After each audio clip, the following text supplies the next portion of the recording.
because I might not have any feel for what needs to be done or added or anything. So just some kind of direction, I guess, or shared vision is needed for me to. One thing that could be helpful is like maybe there's not synchronous communication after you implemented something, but maybe you could like leave a note or like a readme for what you wrote, in case that like something might be confusing to someone who picks it up. Yeah. I think there's like two things. One is communicating during the telephone, and the other is coming up with a goal up front. I think up front we should decide, like, do we want to make a game or a role play experience or what? Is that mostly what you're talking about, Sigmund? Like getting a goal? Or you also want to talk during it? Good question. I'm not sure, to be honest. A reason I do or like the concept of games time in the first place is the socializing aspect of it, which is also, it doesn't apply fully to this concept, and I understand that. So it's more like, what would I want from any slam to kind of feel like my time is well spent, I guess. So as long as there is you know what you're getting into your hands, and that in itself can give you some ideas on what the next step would be. But I'm not sure I'm a super fan of people kind of, one person making something and then another person making a whole game out of it, and then what should the third person then do if there's already a game like at that stage. So I think as long as we agree on some of those guidelines from the start, it might be easy to figure all this out. That sounds good. Then how about we agree right now if we want to make a game or something else? I am interested in making a game because we usually do make it like these random experiences. I'm interested in trying to make a game that's kind of not traditional, but like, I don't know, normal, like a game, like, what's the word? Something players enjoy, and it's simple and it's not too open-ended. It has some structure to it. And then we can pass that down, and like the next person plays it and sees like what's fun and what could be improved. Because there's always something you could add to a game to make it better, I think. Like you could always add more content or new mechanics if you have an idea for a mechanic. Like, what would be an example? Some simple format, like a shooter. We could do that. Somebody starts with a team shooter, and then like the next person adds weapons, builds out the map.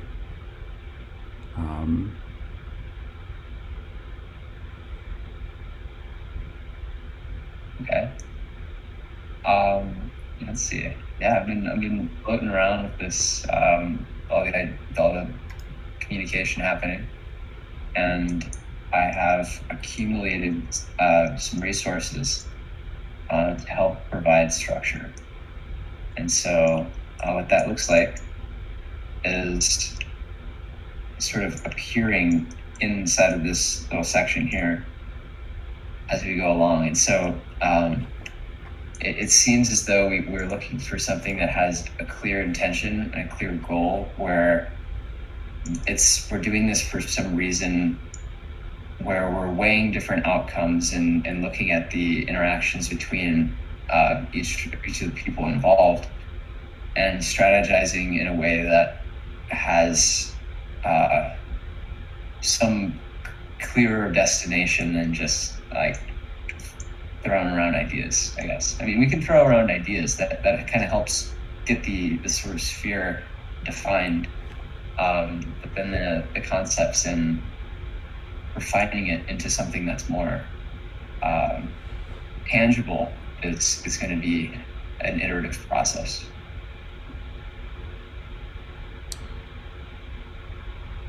Yeah. So do we want to say explicitly what kind of game we want to make? Like, do we want to make like, how specific should we be at the beginning versus just letting the first person make something and then go off of that? Well, what are we trying to do? Are you all down to make a game that has a relatively simple format that has been done before? Yeah. Sure. Then great. Let's start there. Cool. How about a game with tools, like shovels and stuff? You mean like Roblox tools or like gardening tools? Like gardening tools.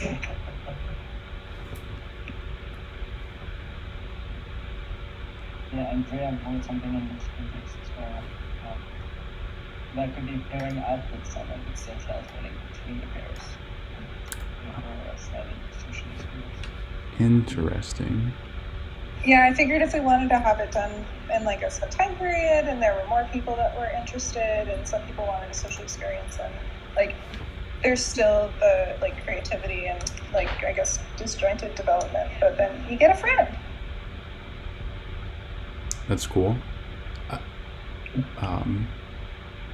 Another thought about making it social, I think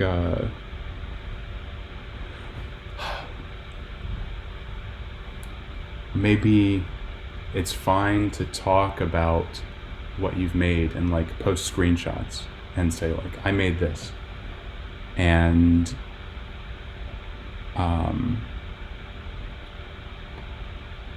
is it okay to say what your intention with it was? I guess so. What do you think? The intention of, well, what's the scope? Like, do we have an idea of what mechanics we want the players to experience? I feel like we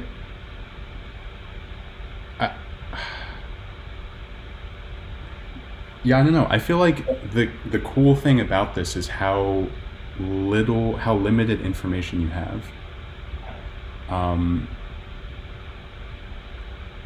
And I don't want to lose that, but I understand Sigmund's point about how this is not necessarily social and how it is confusing to not have a clear direction. So what I'm trying to understand is how much direction do we decide up front and how much communication should we do during the slam so that it's still social and enjoyable.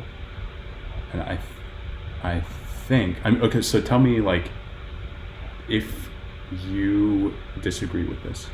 Up front, we can pick a game format and talk a little bit about the setting and some things that are in it. But don't over specify it, because people should still have a lot of creative freedom to do whatever they want during their turn. And during it, we like share screenshots of what you made and pretty much talk about it, but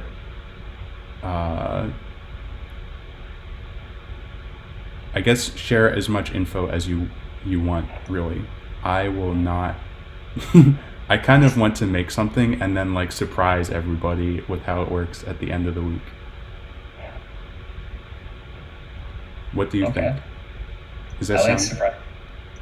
Like, I'm in the same boat there. Like maybe we should do something like make like a prompt in addition to this bomb's just layered on top of like an additional bomb, as we would do like any other game jam, right? And then we just apply this format to that prompt. You know what I'm saying? Yeah. Yes. And that would just be like the amount of direction that we have, and then we just go over that. Should we go over some examples of what we? I think what would be effective is if we were to say what our strengths are, sort of get an idea of the team that's here, and then kind of get an idea of what we can do from a passion point of view. Sure. Okay, sweet.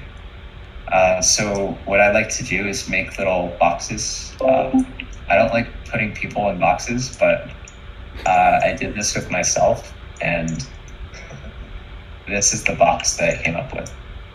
And it's so there's Sim Builder, right, which is the avatar I go by, and then there's the hat I wear. And so this is my hat. For this, I'm just going to remove my hat, and I can do audio, I can do engineering, I can do basic scripting, I can playtest, I can do vision and stuff and organize, team management, visuals, and UI. So that's sort of my developer profile. I think we could kind of just go around, and I'll quickly try to follow up with what you guys think. Dang. Cool. Well, I can do scripting and physics related stuff. I can do anything that needs to be done, but also I don't know if this is right to delegate tasks to people necessarily. It's more of a generalized sort of scope of what you like to do as a developer. Yeah. What does it help with this prompt? So what this helps with is we can then use these blocks to kind of see, okay, well, what teams can be formed out of these tasks, and then kind of pair up people who are UI based and sort of just have them go ham at something and see what happens there.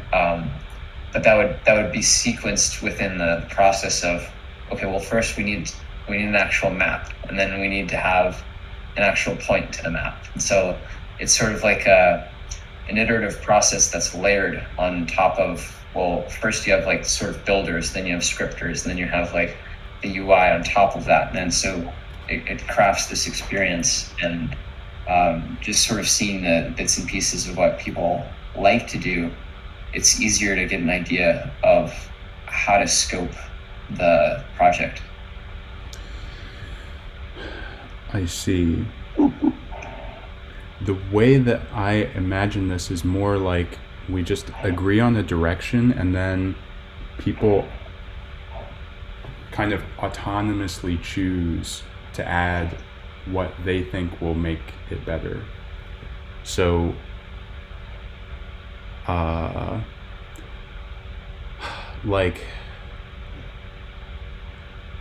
guess this idea would help in the sense that okay, if we want to make some kind of shooter game, for example, it's going to need a UI. So somebody should make a UI, and this person has identified themselves as caring the most about that. So normally I would go and make it, but because I know this other person they might want to pick it up later. Is that the idea? That makes sense. I think that is reasonable. So actually, I think maybe we could handle that in text, because you're in the chat. Or so I think it may be outside of the scope of this initial sync to decide what specific things people work on. So I just want to get the direction and the decide how we order people right now, and then kind of let it go and run and see what happens. What if we significantly reduce the scope and we say, okay, we all get to do one feature or one thing, and then we can do more than one rotation, in the team. So slowly but steadily, we're actually building up a game in some kind of generic direction. We have that layered prompt as Dan suggested. But by reducing the scope in overall, or at least for each iterative step, it will also reduce kind of the responsibility for each of us. Because if I'm the last one and everyone else has been doing, a lot of stuff, or I see, the map is the only thing missing, obviously I want to do the map, but, the map might not be able to be done in a day. If the rest of the game has this huge scope requiring a super big map. Yeah. To put things in perspective there, I don't see myself spending more than a couple hours on this week. So, I don't want to get too ambitious about it. Doing multiple weeks is interesting, but I feel like we should, limit the scope and very aggressively limit the scope. So, and we could do more iterations when it's done. That's what we usually do for the slams. It's plan to make something in a finite amount of time, and then if it's really cool, keep working on it. So, it's probably good to take it one step at a time there. Yeah. So let's do 1 week with this approximate number of people, and if it needs more polish at the end and it seems like a cool idea, let's do it. Let's do more iterations. Does it sound good? A question. Yeah. I have a question. Hit me. What was the answer to the question that you posed at the very beginning, the first or second thing you said, which was, is the goal to make a game that people enjoy, or is the goal for us to have fun? What was the answer to that question? I said fun. Did we answer it? Yeah, I think honestly, do what you want to do, right? Yeah, I think I resonated with Dan's point about if somebody makes something that starts off as an experience and then somebody else wants to turn that more into a game, it's good. But then Sigmund said it would be better to have a clear direction that we all are aligned on up front. Okay. So actually, I don't know what. I think what's most important though is that you have fun while doing it. If you want to do something that's not necessarily the most productive thing, but it's fun for you, you should go ahead and do that, right? Yeah. But if what you want to do is make a game and that is fun for you, then go ahead and do that, right? Follow-up question. Well, I personally have no interest in making a high-quality game. I just want to have fun. And that's why I'm here. I like that idea. I think that if the premise of this concept is to cripple our communication, then we are not going to make a good game. It's not going to happen. I think we can have fun, but there's no way we're making a good game.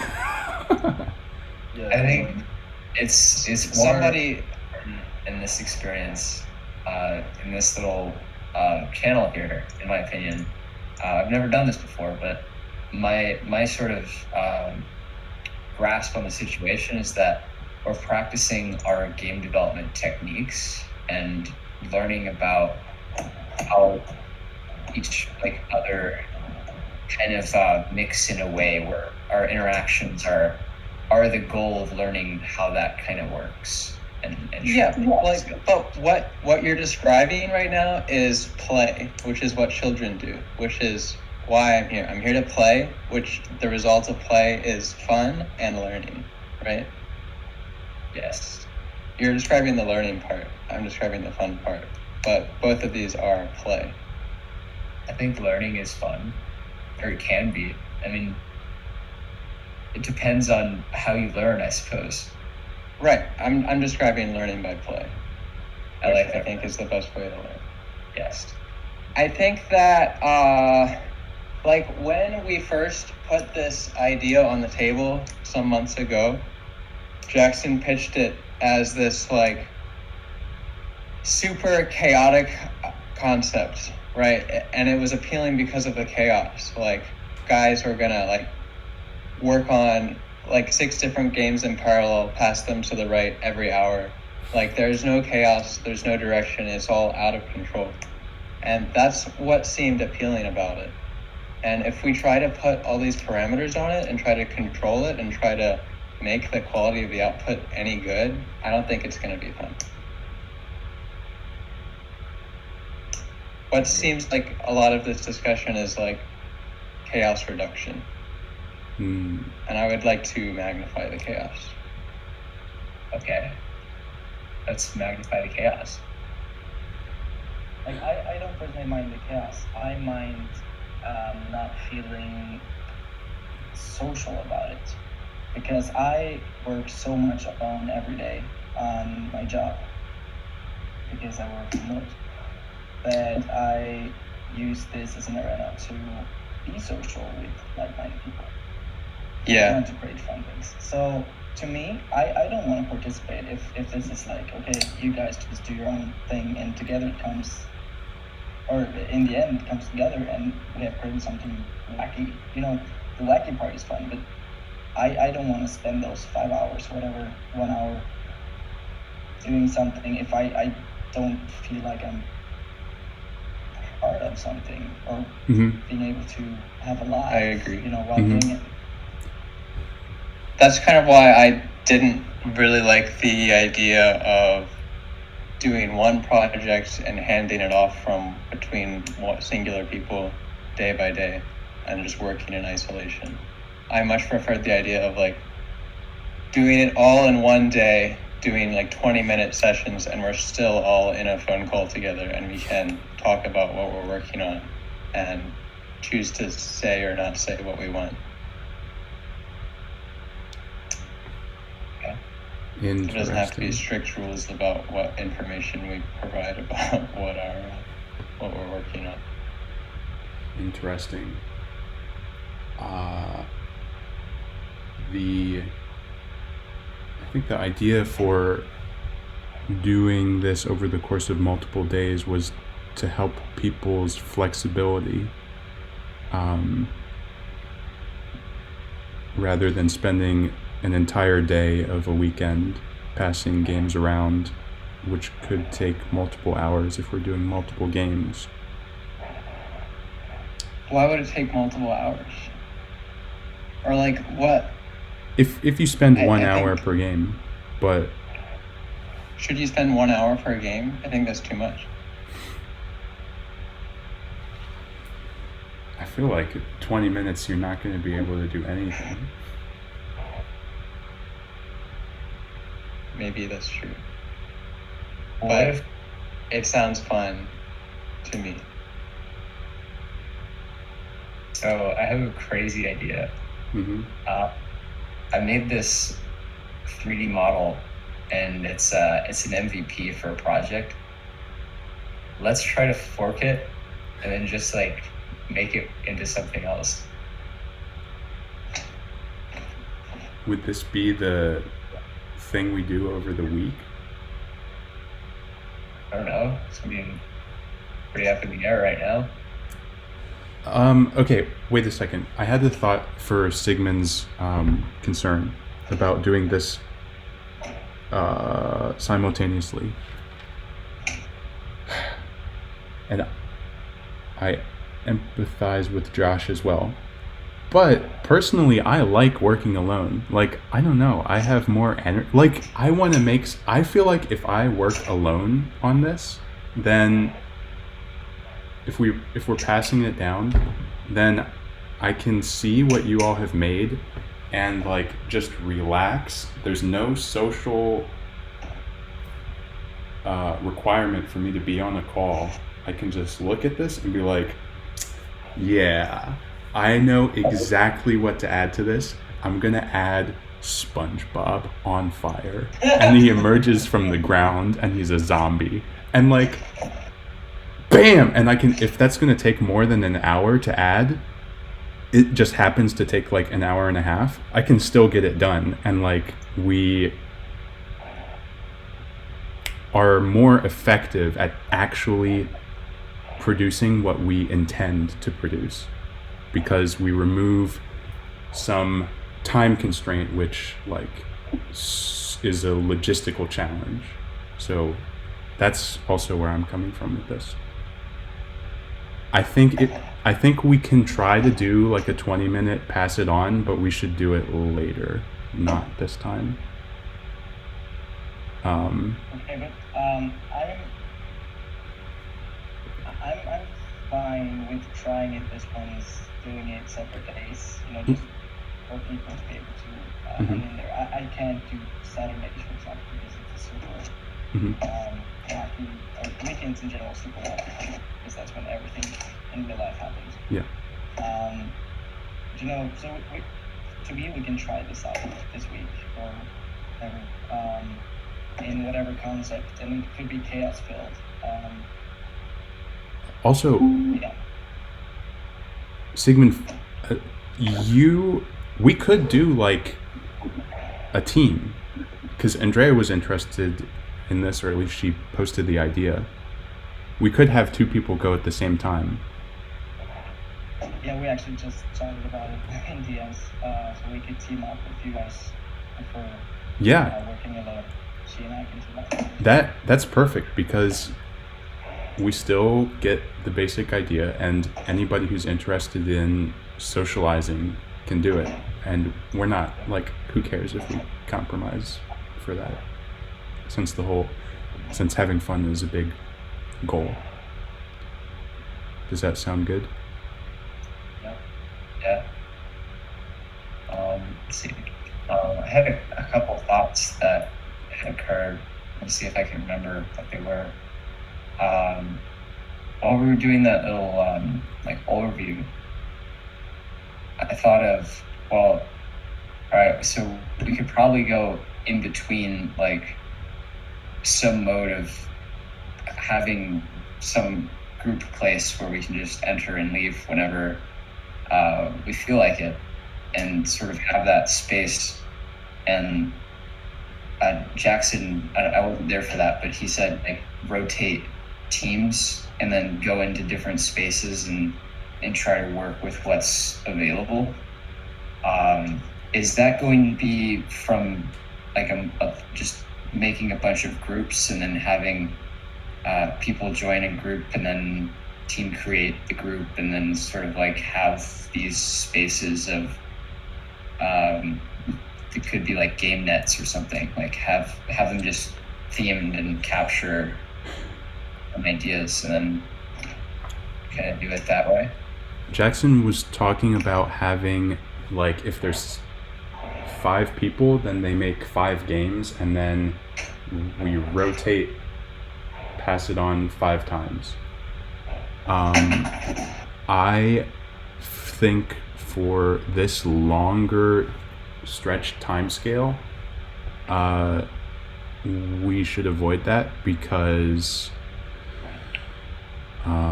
as cool as it would be, it means like you're busy every weeknight working on a game, and I mean, I don't know what y'all's time availability is, but I would have to skip a few nights if we did that.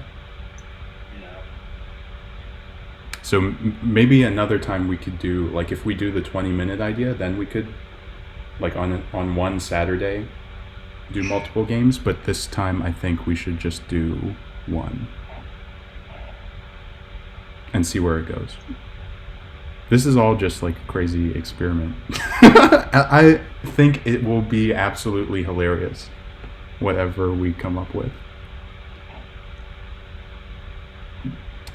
Okay, so what I imagine is, let's say that this block right here is a Robloxian, and these are the 5 games.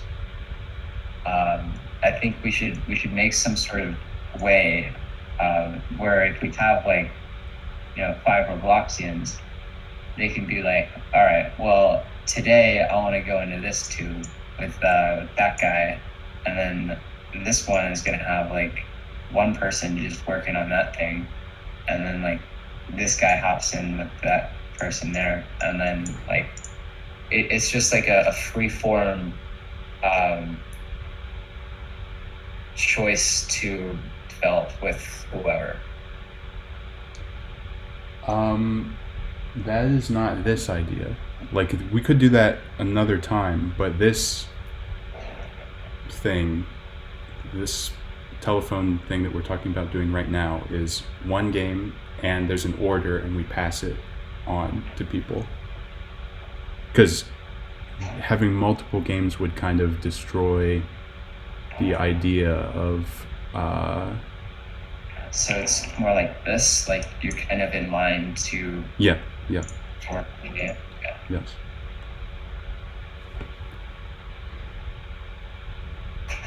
So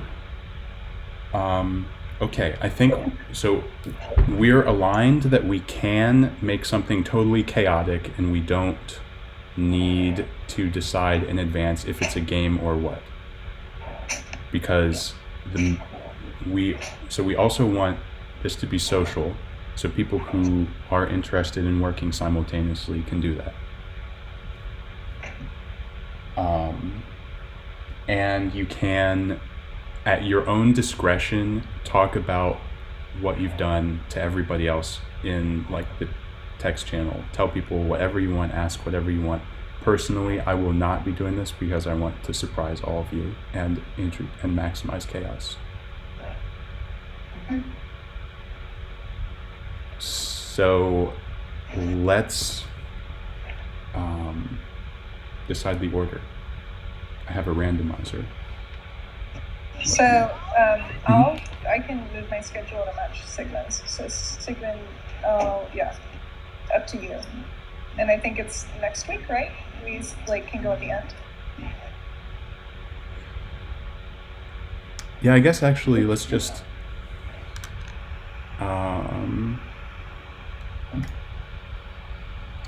so Andrea and Sigmund, do you guys want to work together, and does anybody else want to work simultaneously? Is that right? So yes.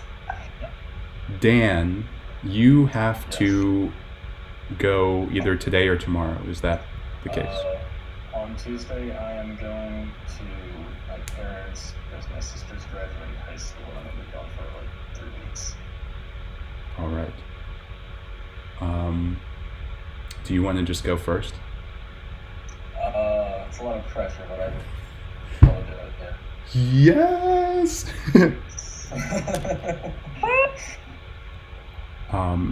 So Andrea and Sigmund. Yeah? Can I ask a question? Yes. How strict is the turn ordering? Like, what would happen if I just went in during someone else's turn while they were working on something and like put something in to prank them? I personally like that. Okay, sure. We don't need to be strict about it. Like on the spectrum from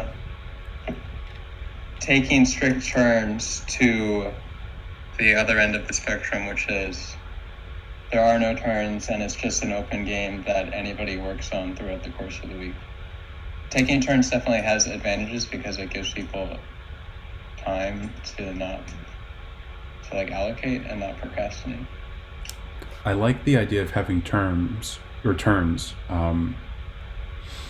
Yes, because it, we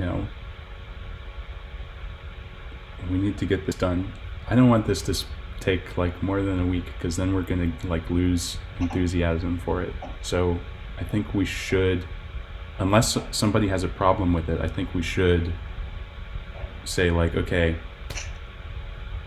X is aiming to spend their day working on this Monday, and then Y is gonna spend Tuesday, and nobody's free on Wednesday. Andrea and Sigmund are gonna take Thursday, and then we have a plan to get it done. Yeah, okay. Yeah, I think we don't... And then Josh can come in and prank people. Yeah. Yes. That would be beautiful. And I guess we don't need to decide too far in advance, so we can just sort it out in the text channel as the week goes on, and just make sure we always have somebody, or just I will herd people to take their turn. Does that sound good? Yeah. Yeah, the only day this week I think I can get an hour or two in is on Wednesday. Okay. So if that also works for Andrea, we can take Wednesday. I can do Wednesday. Morning for me, night for you, right? Yeah. Mm-hmm. Cool. Yep. Perfect.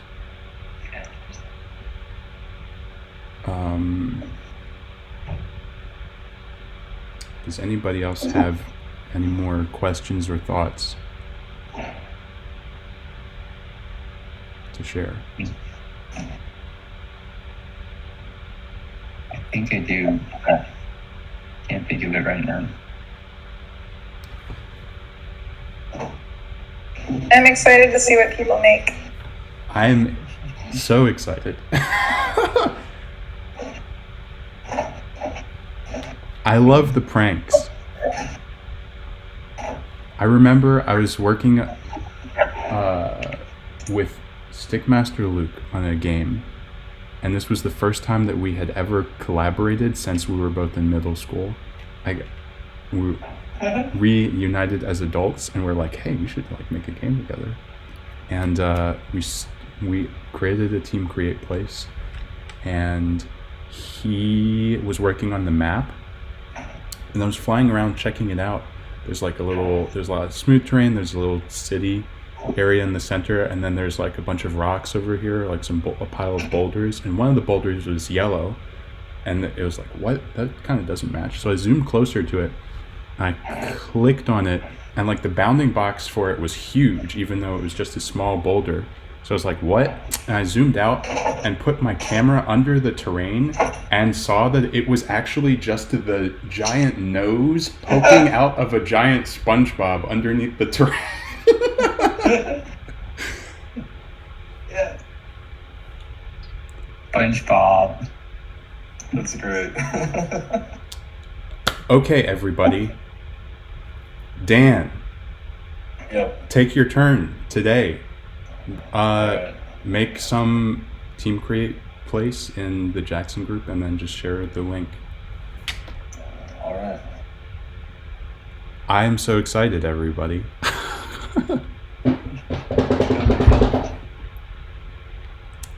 Okay. That is So all. is this the Jackson 5? The Jackson 5? That's so good. Excuse me. Sorry about that. We might actually get more people joining us later in the week. So maybe Luke is interested, actually. We'll see. Let's see where this goes. Everybody? So wait, I have a question. Yes. What are the next steps? The next steps. Dan takes his turn.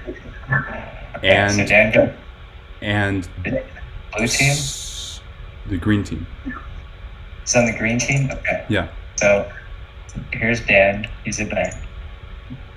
We're all on the green team. we're all on the green team? Yes. Oh. We're not like trying to fight each other. Like, how does that, what does that do? So we usually we have these text channels because in the past we've done game jams where there are multiple teams working on the same Saturday. So it's just more convenient to split. If they're making two separate games, then they have two separate text channels. So the different teams work on the different... I see. Yeah, that makes sense. Yeah, but we, like, a lot of the times we just have one team doing one game. So it's really just like for overflow. Gotcha. Cool. That's groovy. The next steps are Dan takes his turn, and we decide in Team Green who wants to go next.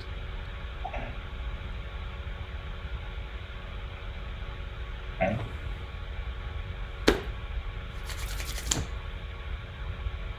Bam. There we go. Okay. Done. Meeting adjourned, everybody.